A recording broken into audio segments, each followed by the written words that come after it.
예, 앞서 보셨듯이 GM 측은 경영난 때문에 어쩔 수 없이 군산 공장을 폐쇄한다는 그런 입장입니다. 인건비가 많이 올랐고 적자도 계속 불어났다는 이야기인데 하지만 이런 경영난은 미국 본사 책임이라는 반론도 만만치 않습니다. 경제산업부 박용우 기자와 하나씩 짚어보겠습니다.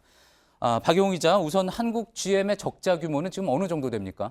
네, 한국 GM의 누적 적자가 2014년부터 2016년까지 2조 원에 달합니다. 2조 원이요? 예, 그리고 지난해에도 6천억 원 이상의 적자를 낸 것으로 보이는데요. 예. 그런데 이렇게 적자가 쌓인 것은 한국 GM의 문제가 아니라 미국 본사의 문제라는 지적도 있습니다. 예. 한국 GM은 원래 한국 내수 시장용 차량보다는 수출용 반제품 차량을 많이 만드는데요.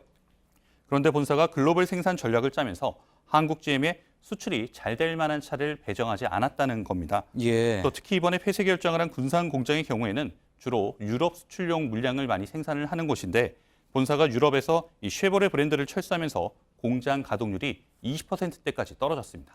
그럼 어찌 보면은 GM 본사의 어떤 경영적인 판단 문제인데 본사에서 한국 GM이 적자를 볼 수밖에 없도록 생산 물량을 배정했다. 그런데 일반적으로 이런 경우에는 본사에서 별도로 뭐 지원도 해주고 그러지 않습니까? 네, 그렇습니다. 미국 본사가 한국 GM의 운영자금 2조 4천억 원을 지원해 주기는 했습니다. 하지만 연 이자율이 5%나 되는데요.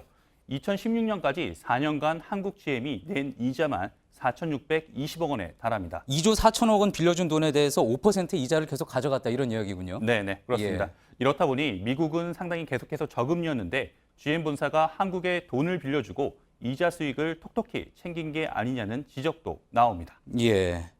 한국 GM 측은 어떻게 얘기합니까? 뭐 자금 조달 문제도 이야기하겠죠? 네, 한국 GM 측은 국내에서는 워낙 자기네가 이제 적자 사정이 심각했기 때문에 돈을 빌릴 수 없어서 미국 본사로부터 부득이하게 돈을 빌릴 수밖에 없었다 이렇게 해명을 했습니다. 그렇군요. 그런데 이제 본사에서 한국 GM한테 뭐 이런 이자 문제뿐만이 아니라 과도하게 연구개발비를 받았다는 주장도 있네요.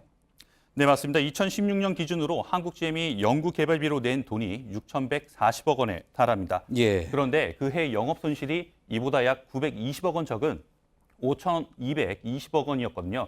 그러니까 아주 단순하게 보면은 연구개발비만 내지 않았어도 손실이 안 난 겁니다. 예. 적자가 커질 때 연구개발비 지출이 더 늘어난 점도 의문점으로 남고 있습니다. 또 한국 GM은 이 완성차보다는 주로 반제품을 만드는데 연구개발비가 지나치게 많이 책정됐다 이런 지적도 나오고 있는 상황이고요. 또 예. 각종 업무 지원 비용하고 또 로열티도 연간 1,000억 원 넘게 미국 본사에 주고 있습니다. 예, 이거 마치 장사가 안 되는 치킨집이 있는데 가맹점 본사에서 비싸게 뭐 재료비다, 컨설팅비다, 로열티다 이렇게 떼어가는 그런 모습이라는 지적이 나올 수도 있는 그런 대목이겠군요.